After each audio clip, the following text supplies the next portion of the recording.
Would you like to start speaking Italian fluently, like a native? Welcome to the Italian Learning Academy, where you'll quickly achieve fluency in Italian through active listening for beginners. Today we're exploring the Colosseum with Giulia. Enjoy the lesson. Let's get started. Listen actively to the text being read. Don't stress if you don't understand everything at first. Focus on the accent and intonation. Whenever possible, follow the text on the screen with your eyes to improve your memory and retention. If you'd like to work on your pronunciation, pause the video after each sentence and repeat it, either out loud or in your mind. Let's start. Giulia visita il Colosseo. Oggi visito il Colosseo. Il Colosseo è un simbolo di Roma. Arrivo presto la mattina. C'è già molta gente. Compro il biglietto online. Entro nell'anfiteatro. È enorme e impressionante. Le mura sono molto alte.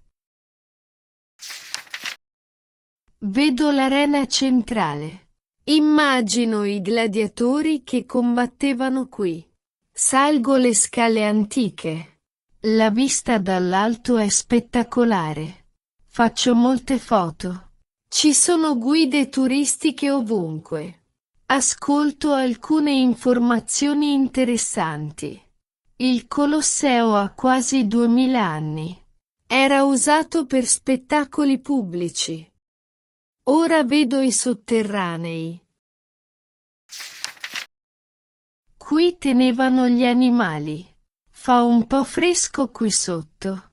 Torno al piano superiore. Il sole è molto forte ora. Mi metto la crema solare. Bevo un po' d'acqua. Vedo molti turisti di diversi paesi. Tutti sembrano impressionati. Compro un souvenir al negozio. Esco dal Colosseo. Fuori c'è l'Arco di Costantino. Mi siedo su una panchina. Guardo le mie foto.